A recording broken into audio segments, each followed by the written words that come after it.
Alex, tell them about your religion. Okay, I'll do it.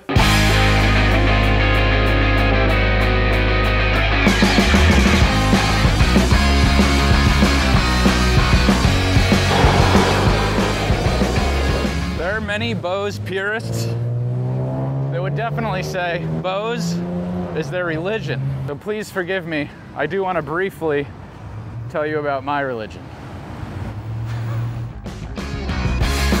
Say hello to my edible Bible.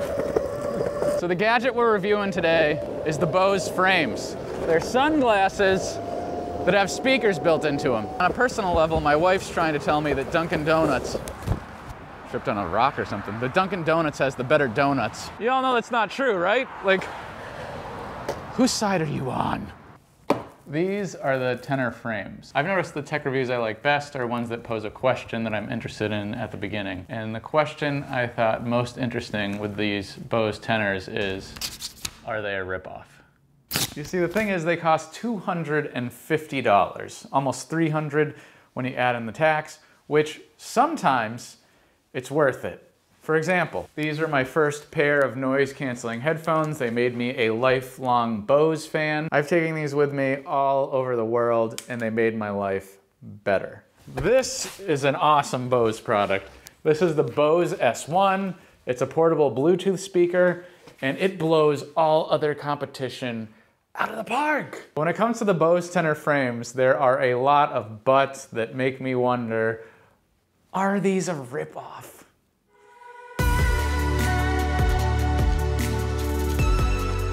So let's start with the design. First impressions, they look great, but there is a quality control issue. Because they're electronics packed inside, the frames have to be hollow. And that hollow feeling makes them feel cheap or chintzy, like something you'd pick up at Chuck E. Cheese if you want a bunch of tickets. Probably hard to tell on camera, but all along the edges of all of the sides of the glasses, there's this little seam where they put everything together, and that is the main thing I think that makes it feel cheap. They do look good, and that seam I was talking about, you can't feel it on your face.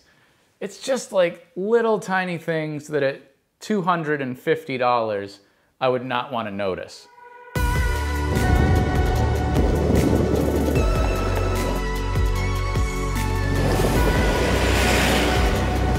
Let's talk about the sound. The reason I bought these is when I'm out on my board or I'm on my bike, I can still listen to music and be able to hear what's going on.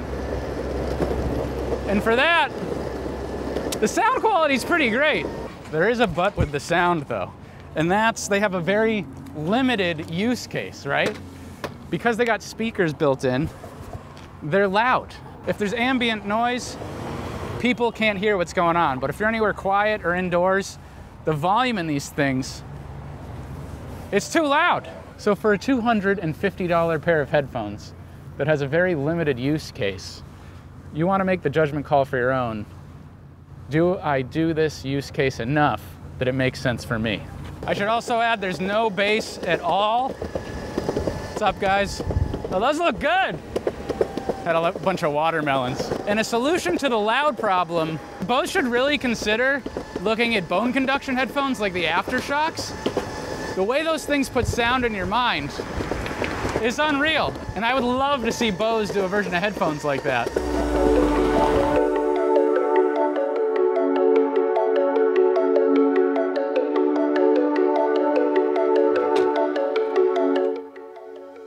All right, battery life. Battery life is rated at 5.5 hours, which is comparable to many of the wireless headphones I own.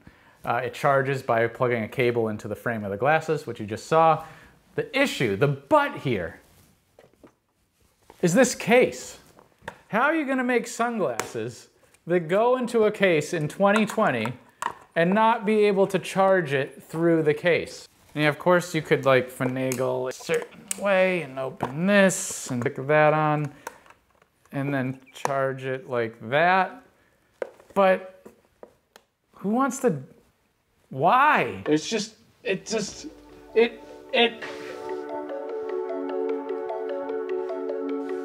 The last thing to talk about is the controls. And I'm gonna eat my tuna melt. So what I love here is there are two input methods. There's a button that you press to play the music, pause the music, skip tracks. And then on the side there is a touch strip which you can use to raise and lower the volume. What's really cool about this is in Generation 1 they didn't have the touch strip, and from user feedback they added that in Gen 2. The butt here is twofold. One, this button feels kind of chintzy, like something you'd find on a McDonald's toy, and at $250, I would want something more premium feeling.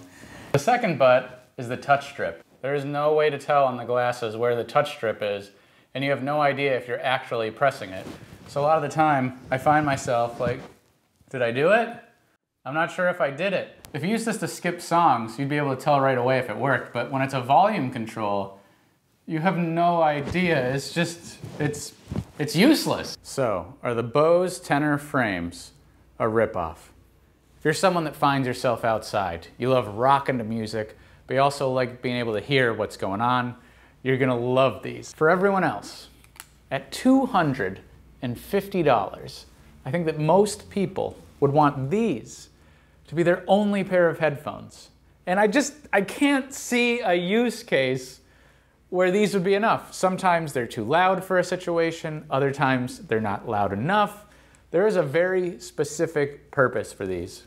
And unless you're someone that finds yourself in that situation all the time, you would definitely be better off with a cheap pair of Sonys and some AirPods or some Raycons. So that is the review. My word is final.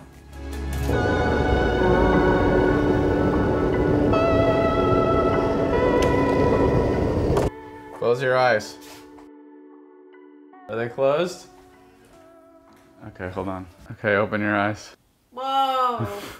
That's a lot of donuts. Can I eat one?